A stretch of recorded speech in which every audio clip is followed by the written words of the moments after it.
نستعينه ونستغفره ونؤمن به ونتوكل عليه ونعوذ بالله من شرور أنفسنا ومن سيئات أعمالنا من يهده الله فلا مضل له ومن يضلله فلا هادي له ونشهد أن لا إله إلا الله وحده لا شريك له ونشهد أن سيدنا ونبينا وحبيبنا وطبيبنا وطبيب قلوبنا مولانا ومن جانا ومأوانا محمدا صلى الله عليه وسلم عبده ورسوله أما بعد فقد قال الله تعالى في القرآن المجيد والفرقان الحميد أعوذ بالله من الشيطان الرجيم بسم الله الرحمن الرحيم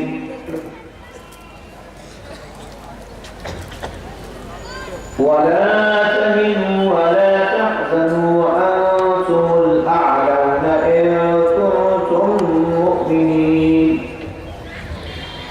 وقال تعالى إن الله وملائكته يصلون على النبي يا أيها الذين آمنوا صلوا عليه وسلموا تسليما اللهم صل على سيدنا مولانا محمد وعلى آله سيدنا مولانا محمد وعلى شباب يقول اللهم صل على سيدنا مولانا محمد وعلى آله سيدنا مولانا محمد صلى الله عليه وسلم আমাদের মাঝে আওলাদে রাসূল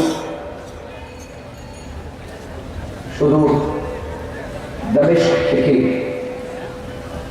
যে দামেস্কের বিষয়ে আকা আলাইহিস সালাম দোয়া করেছেন বলুন আলহামদুলিল্লাহ। হুজুর করিম সবাই হাদিস শরীফটা শুনুন। রাসূল করিম আলাইহিস সালাম বসেছিলেন, এমন সময় কিছু লোক ইয়ামান থেকে আসলো, এসে আরজ করলেন ইয়া রাসূলুল্লাহ সাল্লাল্লাহু আলাইহি ওয়াসাল্লাম উদউ লানা ওয়া লিয়ামানিনা। এই হাদিস শরীফটা আপনি বুখারী শরীফের মধ্যে পাবেন। আল্লাহুম্মা বারিক লানা, প্রথমে সাহাবা বলেন ইয়া রাসূলুল্লাহ উদউ লানা ওয়া লিয়ামানিনা, হে আল্লাহ তাআলা রাসূল আমাদের জন্য এবং আমাদের ইয়ামানের জন্য দোয়া করুন। আল্লাহ তাআলা রাসূল সাল্লাল্লাহু আলাইহি ওয়াসাল্লাম হাত তুলে ফরিয়াদ করলেন আল্লাহ তাআলার কাছে, আল্লাহুম্মা বারিক লানা ওয়া ফি ইয়ামানিনা, হে আল্লাহ তুমি আমাদেরকে বরকত দান করো এবং আমাদের ইয়ামানে তুমি বরকত দান করো। ইয়ামান কি? ইয়ামান একটা দেশের নাম যেখান থেকে দ্বীন প্রচার করার জন্য আমাদের দেশে হযরত শাহজালাল ইয়ামানি এসেছিলেন। চিৎকার করুন সুবহানাল্লাহ, সুবহানাল্লাহ। এটাই হচ্ছে হযরত শাহজালাল ইয়ামানি রাহমাতুল্লাহি আলাইহি যে দেশ থেকে এসেছিলেন, সেই দেশের নাম হচ্ছে ইয়ামান। এরপরে হুজুর বসেছিলেন, আবার এক ওয়াফদ আসলো, এক কাফিলা আসলো হুজুর করিম সাল্লাল্লাহু আলাইহি ওয়াসাল্লামের কাছে, আরজ করলো ইয়া রাসূলুল্লাহ উদউ লানা ওয়া লিশামিনা, হুজুর আমাদের জন্য দোয়া করুন এবং আমাদের শাম শামের জন্য দোয়া করুন। শাম পুরো সিরিয়া, এরপরে ফিলিস্তিন, এরপরে লেবানন এবং জর্ডানের এই পুরো এরিয়াকে আরবিতে শাম বলা হয়। এটাকে আরবিতে শাম বলা হয়। আল্লাহ তাআলা রাসূল আলাইহিস সালামের কাছে সাহাবায়ে কেরাম আরজ করলেন, ইয়া রাসূলুল্লাহ উদু লানা ওয়া লিশামিনা। আল্লাহ তাআলা রাসূল আলাইহিস সালামকে বলা হলো, ইয়া রাসূলুল্লাহ আমাদের জন্য এবং আমাদের শামের জন্য দোয়া করুন। হুজুর করিম আলাইহিস সালাম ইরশাদ করলেন, আল্লাহ তাআলার কাছে ফরিয়াদ করলেন, আল্লাহুম্মা বারিক লানা ওয়া ফি শামিনা। ইয়া আল্লাহ তুমি আমাদেরকে বরকত দাও, বরকতে তোমার দরবারে আমরা ফরিয়াদ করতেছি। আল্লাহ তুমি আমাদেরকে বরকত দাও এবং আমাদের শাম রাজ্যে বরকত দান করো। সুবহানাল্লাহ। যেই শামের জন্য হুজুর দোয়া করেছিলেন, রাসূল করিম আলাইহিস সালাম দোয়া করেছিলেন, সেই শাম থেকে তিনি এসেছেন। এরপরে আবার একদল নজদ থেকে এসেছিল। নজদ, এই নজদ এর কিছু লোক এসে বলল, ইয়া রাসূলুল্লাহ উদু লানা ওয়া লিনাজদিনা। হুজুর আমাদের জন্য এবং আমাদের নজদের জন্য দোয়া করুন। আকা আলাইহিস সালাম দোয়া করলেন না। এরপরে আবার বলা হলো, ইয়া রাসূলুল্লাহ উদু লানা ওয়া লিনাজদিনা, আমাদের জন্য এবং আমাদের নজদের জন্য দোয়া করুন। হুজুর দোয়া করেন নাই। তৃতীয়বার আবার বলা হলো, হুজুর করিম আলাইহিস সালাম দোয়া করেননি, বরঞ্চ বিরহমাতিকা ইয়া আরহামার রাহিমিন বলে দোয়া শেষ করলেন এবং হুজুর করিম আলাইহিস সালাম বলেন, আমি নজদের জন্য কেমন করে দোয়া করি। ওখান থেকে হুজুর করিম আলাইহিস সালাম বলেন, হুনাকা জালাজিলু ওয়া ইয়াকরাউ কওলু শাইতান। হুজুর করিম আলাইহিস সালাম বলেন, সেখানে তো ভূমিকম্প, সেখান থেকে শয়তানের শিরদার হবে, সেখান থেকে এমন ফিতনা বের হবে যে গোটা বিশ্বে আমার উম্মতকে বিভক্ত করে ফেলবে। চিৎকার করে বলেন নাউযুবিল্লাহ, জোরে বলেন নাউযুবিল্লাহ। হুজুর করিম আলাইহিস সালাম পর্যন্ত দোয়া করেননি। মুহাদ্দিসিনে কেরাম তারা বলেছেন, হুজুর করিম আলাইহিস সালাম দোয়া করেননি এই জন্য আল্লাহ তাআলা তার হাবিবকে জানিয়ে দিয়েছিলেন যে সেখান থেকে এক ব্যক্তি জন্ম নেবে যার নাম হবে মুহাম্মদ বিন আব্দুল ওয়াহাব। এই মুহাম্মদ বিন আব্দুল ওয়াহাব এই মুসলমানদের মধ্যে বিভেদ সৃষ্টি করবে। এর আকীদা হয় আল্লাহ তাআলার আকার আকৃতি আছে, বলেন আলহামদুলিল্লাহ, জোরে বলেন আলহামদুলিল্লাহ। আল্লাহ তাআলার শরীর আছে, শরীরের অঙ্গ প্রত্যঙ্গ আছে, বলেন আলহামদুলিল্লাহ। অথচ আল্লাহ তাআলা কোরআনে কারীমে সূরা 11 নম্বর আয়াতে ইরশাদ করে দিয়েছেন, লাইসা কামিসলিহি শাই ওয়া হুয়া আস-সামিউল বাসীর। নেই কোনো বস্তু আল্লাহ তাআলার মতো, যেই বস্তুর আকার আকৃতি আছে, যেই বস্তুর শরীরের অঙ্গ প্রত্যঙ্গ আছে, হাত পা মুখ কান চোখ পেট পিঠ আছে, এটা সৃষ্টি একমাত্র আল্লাহ, যিনি এগুলো থেকে পাক। চিৎকার করে বলুন সুবহানাল্লাহ। কারণ কি? কারণ হচ্ছে যার হাত হবে, যার পা হবে, যার চেহারা হবে, যার কপাল হবে, যার মাথা হবে, যার পেট ও পিঠ হবে, এটাকে আরবিতে বলে তারকিব। মান রাক্কাবা ফি হাযা শাকল, কে এই শাকল দান করলো, কে পায়ের উপর কোমর, কোমরের উপর পেট, পেটের উপর আবার বুক, বুকের উপর গর্দান, গর্দানের উপর আবার মাথা, কে এই তরকিব দান করলো? সিস্টেম মোতাবেক যিনি দান করলেন, যিনি সৃষ্টি করলেন, তিনি হচ্ছেন আল্লাহ সুবহানাহু ওয়া তাআলা। বলে সুবহানাল্লাহ। এবং আল্লাহ তাআলার জন্য যদি এগুলো তরকিব বলা হয় তাহলে কি হবে? আল্লাহ মুহতাজ হয়ে যাবেন, আর আল্লাহ কোনোদিন মুহতাজ হতে পারেন না। কারণ আল্লাহ তাআলা কোরআনে কারীমে বলেছেন, আল্লাহু সামাদ, আল্লাহ তাআলা মুতাকাব্বির নন। সেই ইয়ামান থেকে, ইয়ামানের জন্য হুজুর দোয়া করলেন এবং হুজুর করিম আলাইহিস সালাম শামের জন্য দোয়া করলেন। সেই শাম থেকে আমাদের মদিনা হুজুর তাকে তার প্রতিনিধি হিসেবে পাঠিয়ে দিয়েছেন। বলুন আলহামদুলিল্লাহ, আলহামদুলিল্লাহ, আলহামদুলিল্লাহ। আমার ভাইয়েরা, আজ যে আয়াতে কারিমা আমি তেলাওয়াত করেছি, সেই আয়াতে কারিমা এর আলোকে ইনশাআল্লাহ তাআলা বক্তব্য দেব। মুখতাসার কিছু বলবো, তারপরে আমাদের নেপাল থেকে যে মেহমান এসেছেন উনি ওনার জানানো বক্তব্য দেবেন। এরপরে আমাদের প্রধান মেহমান তিনি তার মূল্যবান বক্তব্য পেশ করবেন।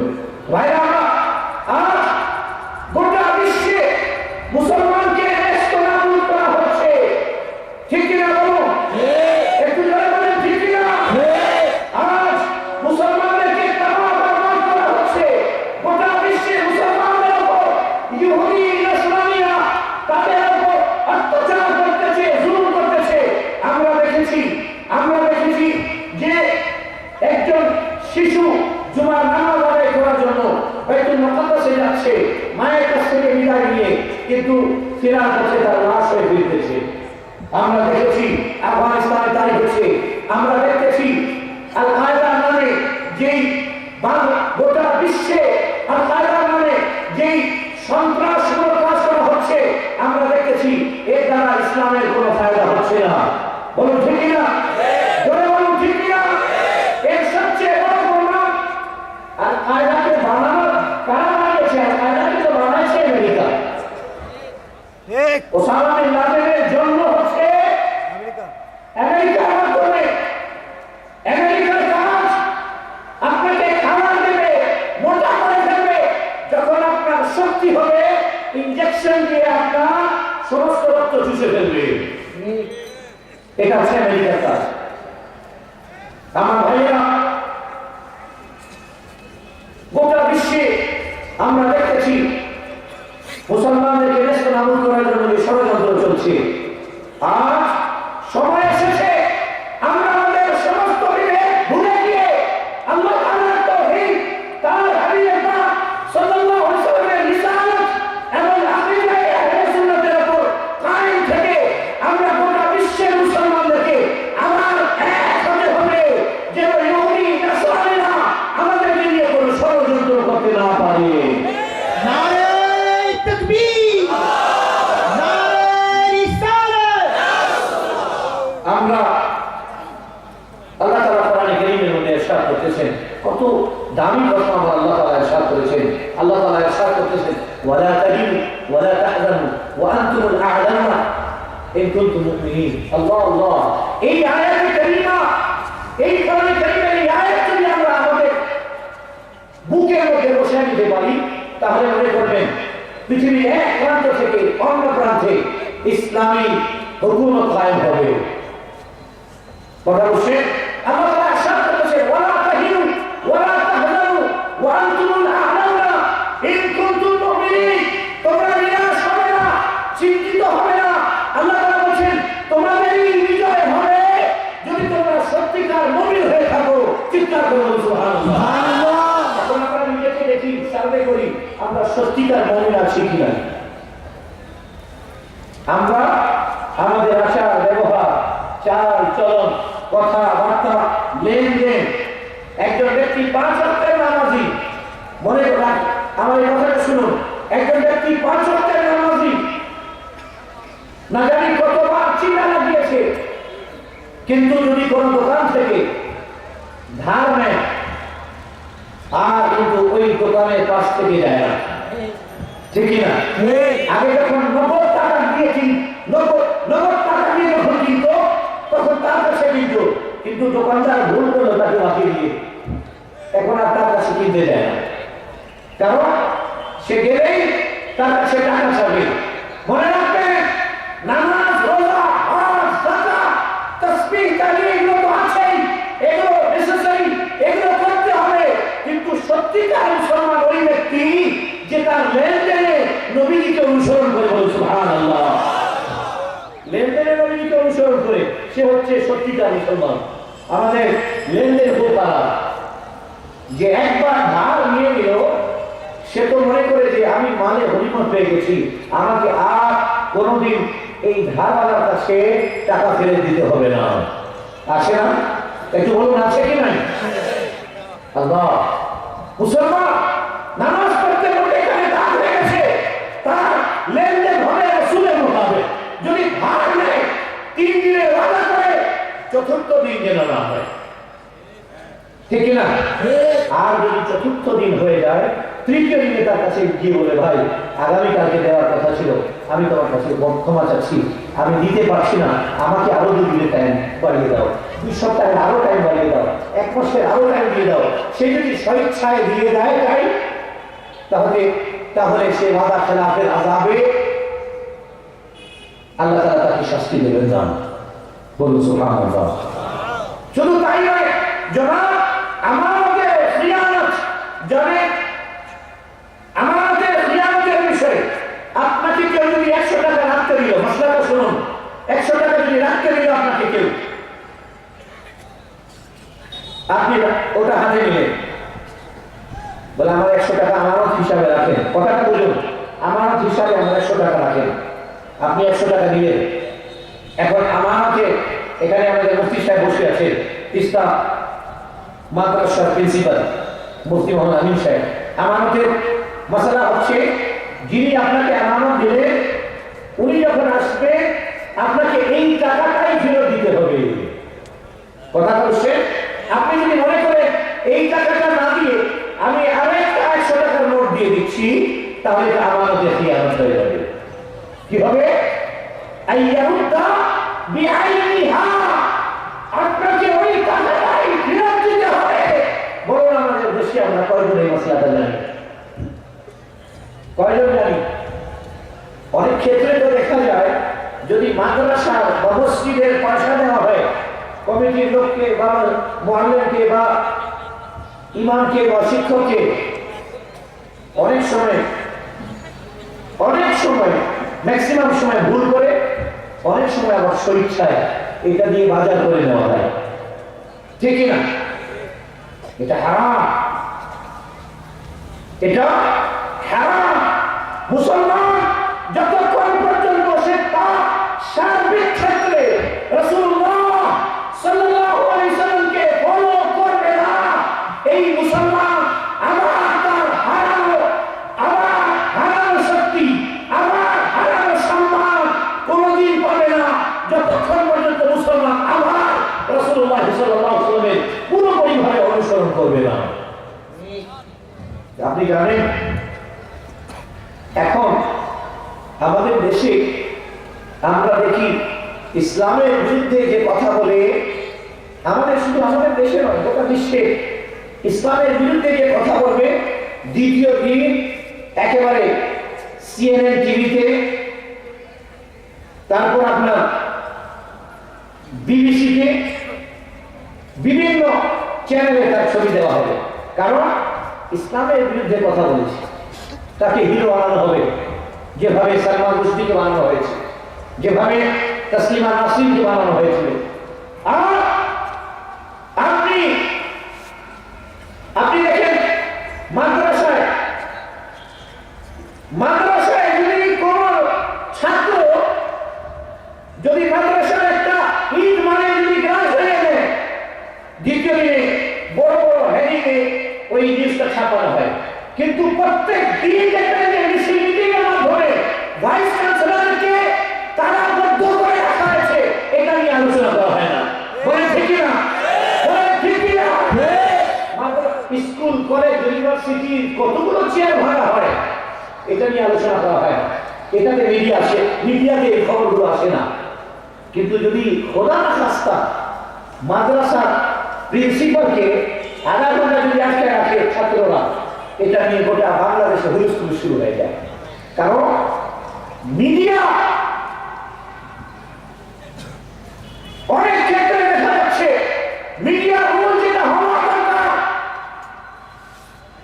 ইসলামের ক্ষেত্রে, সেটা আমরা দেখতে পাই না। ঠিক না?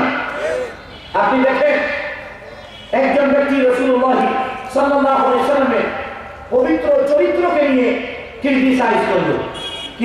ক্রিটিসাইজ করলো যে পুরুষ যদি 4টি বিয়ে করতে পারে, তাহলে মহিলাকেও 4টি বিয়ে করতে পারবে না। ইসলামে মহিলার অধিকার দেওয়া হয় নাই। বলে নাউযুবিল্লাহ, জোরে বলে নাউযুবিল্লাহ। আমি বিশ্বের বিভিন্ন দেশে, ইংল্যান্ড থেকে শুরু করে বিশ্বের বিভিন্ন দেশে আমি চ্যালেঞ্জ করেছি, আজকেও বলতেছি, খোদার কসম, আমার ইসলাম মহিলার অধিকার যত দিয়েছে, পৃথিবীর কোন ধর্ম মহিলাদের অধিকার এতটুকু দিতে পারে নাই। করে ইসলাম। একবার আমি এখান থেকে ট্রেনে যাচ্ছিলাম ঢাকায়, দিনাজপুরের একজন ডাক্তার, ওনার সাথে আমার সাথে একই মানে বগিতে ওই একই ক্যাবিনে সিট হল। কথা বলতে বলতে খুব সুন্দর করে আমরা যাচ্ছিলাম, হঠাৎ করে মানে সকাল যখন নামবো আমরা, নামার 1 ঘন্টা আগে ইসলামের বিরুদ্ধে এমন এমন কথা বলতে শুরু করবো, লোকটা আমি অবাক হয়ে গেলাম। বলে এটা কি ধর্ম যেখানে কুকুর রাখার অনুমতি নাই, যেখানে ছবি আঁকার অনুমতি নাই, যেখানে নারীর অধিকার নাই।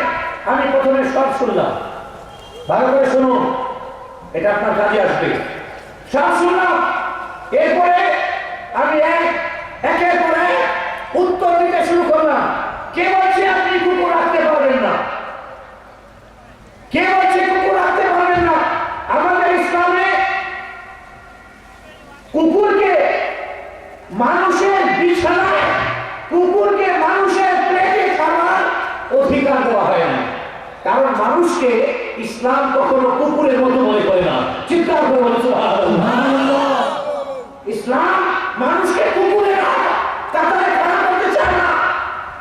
আপনি যদি কুকুরের থাকার ব্যবস্থা দূরে করে, কারণ তার গায়ে গরম হতে না পায়, যদি দূরে থাকার ব্যবস্থা করে দেন, আর তার দ্বারা যদি আপনি পাহারার দায়িত্ব নেন, ঠিক আছে, ইসলামে জায়েজ আছে। এবং আপনি ফিকহ কিতাবে পড়ুন, তার দ্বারা শিকার করানো জায়েজ আছে, ঠিক না?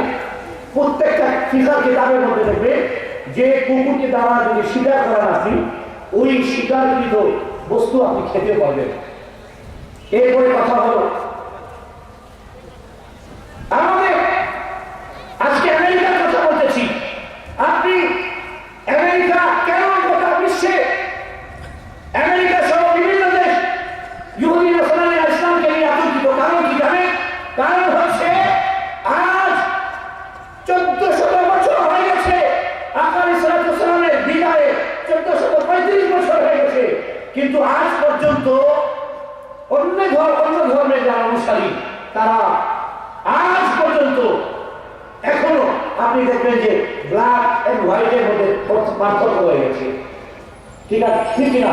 নিগ্রোদের জন্ম চোখে দেখা হয়, নিগ্রোদেরকে কমপ্লিট মানুষ মনে করা হয় না। যারা উচ্চ বর্গের ব্যক্তি, তারা নিম্ন বর্গের ব্যক্তিকে এখনো এক মন্দিরে পূজা করতে দেয় না, ঠিক কিনা বলুন?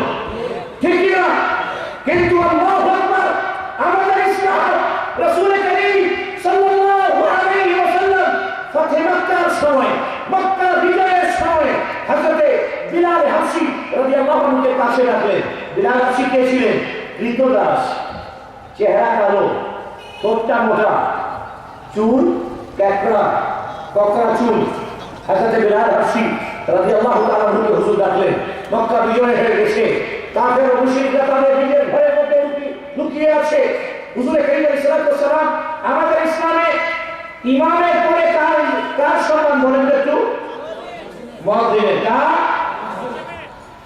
অনেকেই ভুল করে বলে মুয়াজ্জিন। কি বলে? মুয়াজ্জিন। আসলে মুয়াজ্জিন না, মুয়াজ্জিন মানে বড়, মুয়াজ্জিন লাস্টে এন হবে, দ্রুত ন হবে, মুয়াজ্জিন। আযান, আযান বলেন, আযান বলেন, আযান, আযান বলে ওরা মুয়াজ্জিন হবে, মুয়াজ্জিন না, ঠিক আছে? এটা সংশোধন করে দিতে হবে। হুজুর করিম সাল্লাল্লাহু আলাইহি ইসলামের বিধান হচ্ছে ইমামের পরপরই মুয়াজ্জিনের স্থান। আল্লাহ মক্কা বিজয় হয়েছে, রাহমাতুল লিল আলামিন আজকে ইমামতি করবে খানা কাবায়, যেই খানা কাবা থেকে রাসূল সাল্লাল্লাহু আলাইহি ওয়াসাল্লামকে বিতাড়িত করা হয়েছিল জুলুম ও তাশাদ্দুদ করে, আজকে সেই রাসূল সাল্লাল্লাহু আলাইহি ওয়াসাল্লাম ইমামতি করবেন। तमाम সাহাবায়ে কেরাম, মক্কা বিজয়ের সময় কত সাহাবা ছিলেন? 10,000 এর বেশি ছিলেন, 10,000 এর বেশি ছিলেন। সমস্ত সাহাবা হুজুরের সাথে আছেন। এখন যারা হুজুরের সাথে আছেন ওনারা মনে করতেছেন হয়তো আযানের দায়িত্ব হযরত আবু বকর সিদ্দিক রাদিয়াল্লাহু আনহু দেওয়া হবে। কেউ মনে করতেছে রাসূল করিম আলাইহিস সালাম আযানের দায়িত্ব হযরত উমর ফারুককে দেবেন, কেউ মনে করতেছে উসমান গনি রাদিয়াল্লাহু দেওয়া হবে, কেউ মনে করতেছে না হুজুরের জামাতা যার সম্পর্কে হুজুর বলেছেন আনা মদিনাতুল ইলমি ওয়া আলিয়ুল বাবুহা, আমি হচ্ছি সিটি, আমি হচ্ছি নলেজের সিটি, আর হযরত আলী হচ্ছেন তার দরজা, তার দর, তাকে হতে দেওয়া হবে। আল্লাহ সকলের ধারণা একদিকে রাসূল করিম আলাইহিস সালাম এরশাদ